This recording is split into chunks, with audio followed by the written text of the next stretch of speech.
Bonjour tout le monde. Alors il y a du nouveau dans l'affaire du cours d'homéopathie donné à Nancy à l'université par une professeure de la faculté qui a donné lieu à diverses vidéos. Alors pour vous faire une mise à jour, je vais vous lire le billet que j'ai écrit et qui est publié sur la menace terroriste.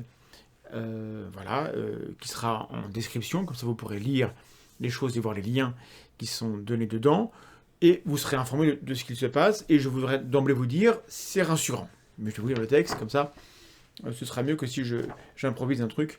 Donc l'affaire commence en novembre 2021, quand j'ai critiqué un enseignement donné par une enseignante de l'Université de Lorraine.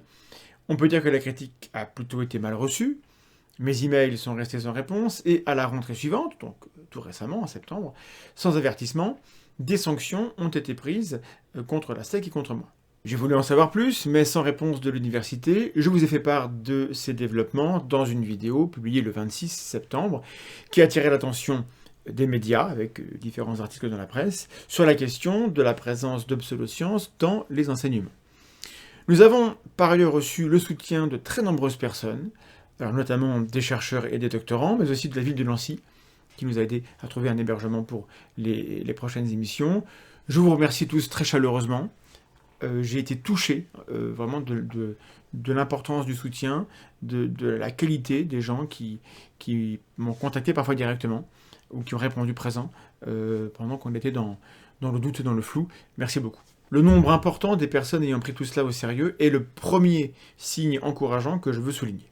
Donc voilà où nous en étions fin septembre, avec des esprits pour le moins échauffés, n'est-ce pas? Et après, il s'est passé quoi? Le 5 octobre, j'ai été reçu par Madame la Présidente de l'Université, en présence notamment de Monsieur le Doyen de pharmacie, pour éclaircir cette affaire. Elle n'est pas si simple que ça à résumer, surtout parce qu'elle a été obscurcie par de graves défauts de communication. Alors, des mesures sont déjà en cours de réflexion, m'a-t-on dit, pour permettre la prise en compte à l'avenir des critiques sur les enseignements, sans que cela menace pour autant la liberté académique des universitaires. C'est une équation compliquée, je n'ai pas de détails sur la manière dont ça sera fait, mais je n'ai pas de raison de douter que cet effort est sincère et qu'il sera mis en place prochainement.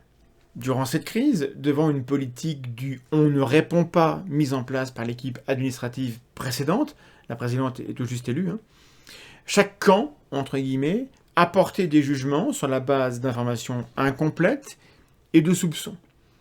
Dans le contexte, c'était relativement légitime, d'où les crispations nombreuses de part et d'autre.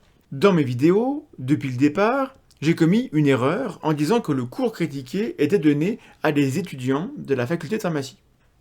Cette erreur aurait peut-être pu être évitée si j'avais contacté la faculté avant la vidéo, ou si la faculté avait répondu à mes 2 emails. Mais on a déjà admis le problème de communication, alors on ne va pas y revenir. Le fait que le cours critiqué soit en réalité donné à des étudiants infirmiers ne change pas la substance de ma critique scientifique. Je dois appuyer sur le fait qu'aucun de mes interlocuteurs n'a contesté le contenu de la critique. Donc disons-le clairement haut et fort, parce que ça a été un soupçon que j'ai croisé sur les réseaux sociaux. Les gens qui commentent avaient ce soupçon fort. Personne au sein de l'université n'a, devant moi, défendu ni l'enseignement critiqué, ni l'homéopathie elle-même. Mais pour régler le problème, encore fallait-il l'identifier, ce qui était complexe, car l'Université de Lorraine est en contact avec une quinzaine d'IFSI, instituts de formation en soins infirmiers, qui utilisent des vidéos de cours enregistrés parfois depuis 4 ans, comme c'est le cas de celui de Madame Laura Matard, et hébergés au milieu de dizaines de milliers de documents en ligne, sans en référer plus haut. De fait, le cours en question a été utilisé à la rentrée 2022. Le jour même de mon rendez-vous, il y avait un partiel, et on m'a envoyé la question liée à l'homéopathie. Donc ce cours a été infligé à une nouvelle promotion d'étudiants. L'un d'eux m'a alerté, car il estime qu'il s'agit d'une apologie de l'homéopathie, où les objections qu'il a pu soulever ont reçu un « chut, chacun pense ce qu'il veut ». Madame la Présidente a pris connaissance de ce cours pendant la réunion, quand je lui ai dit. Elle n'était pas très contente. Monsieur le doyen Duval et la faculté de pharmacie ne sont pas concernés par cette affaire qui concerne les IFSI. Et je pense pouvoir dire, on m'en a attesté, que ce cours va disparaître dans sa forme actuelle, ce qui montre que le problème a été pris au sérieux. Et ça, c'est très bon signe. J'avais des doutes sur l'enseignement prodigué aux étudiants en pharmacie. Le pharmacien qui donnait le cours d'homéopathie en 2021 et qui a tenu dans la presse des propos qui nourrissaient mes inquiétudes sur son rapport aux connaissances scientifiques sur le sujet n'intervient plus à la faculté. Une décision relativement forte en ce qui concerne ce problème-là.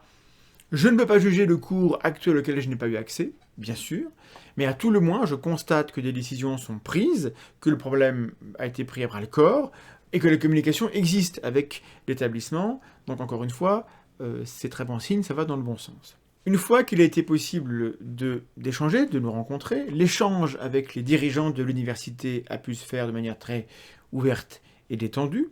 Je suis pour ma part rassuré sur la possibilité de porter une critique, sur l'écoute des dirigeants et aussi sur le poids que votre soutien collectif a donné à l'alerte émise en novembre et plus récemment. Je veux insister sur cet aspect positif. J'ai pu voir l'attachement de très nombreuses personnes à ne pas laisser sans réponse des enseignements qui posent ce genre de problème. L'université reste un milieu très imparfait. Il va sans dire que de très nombreuses critiques peuvent encore être émises. Toujours sur le thème de l'homéopathie, par exemple, on peut s'interroger sur la valeur de thèses d'exercice en pharmacie, assez nombreuses, prônant cette pseudo-médecine, comme le signale ce communiqué de l'Association française pour l'information scientifique. Je vous laisse consulter ce billet. Toutefois, il faut que je termine sur une note un peu plus amère. Les acteurs de cette affaire ont reçu beaucoup trop d'agressivité.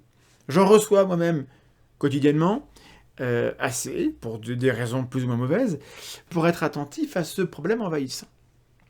Je ne veux pas que les valeurs que nous tentons de défendre, de promouvoir au sein de l'Astec, soient l'alibi permettant à certains de se défouler sur des cibles.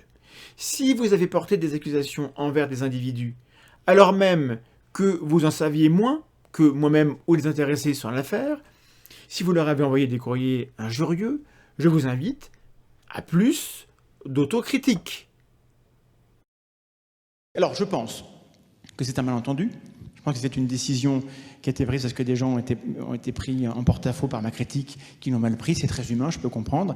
Maintenant, j'aimerais que la décision, qu'ils prennent un peu de recul par rapport à ça, qu'ils ne prennent pas une décision qui fait disparaître un module d'esprit critique de l'école doctorale, parce que c'était le seul qui existait, il était bien noté, et qui n'empêche pas une association de collaborer dans de très bonnes conditions avec des gens super. Voilà. Donc je vous dis, Madame la Présidente, on s'appelle, on en parle. On n'est pas là pour être vos ennemis. Je pense que ce cours, il est nul, mais le reste est très très bien dans votre université. Il n'y a pas de raison. Bien sûr, il ne faut pas baisser la vigilance face aux pseudosciences. Oui, une affaire comme celle-ci qui implique une administration prend du temps, passe par des filtres. C'est frustrant à plusieurs niveaux. Il est légitime, oui, de demander des comptes à des institutions publiques. Mais nous devons garder notre calme quand nous voulons défendre l'intégrité du monde académique pour ne pas nous inventer des ennemis là où nous ne l'avons pas. Notre défense du rationalisme a besoin que nous soyons raisonnables. Après ces incompréhensions et moments de flottement, la collaboration de l'Astec avec l'université et le module transversal zététique et esprit critique que je donnais à l'école doctorale devraient être rétablis prochainement. On verra bien. Toujours est-il que je vous remercie toutes et tous pour l'attention que vous avez apportée à cette affaire. Votre soutien, il a été important, il le restera, il y aura plein d'autres occasions pour lesquelles votre voix sera importante. Je compte sur vous pour ne pas baisser votre vigilance, pour continuer de faire attention aux idées que nous acceptons tous de mettre dans notre tête. Voilà, mais évidemment, même quand nous ne sommes pas contents, restons raisonnables. À très bientôt.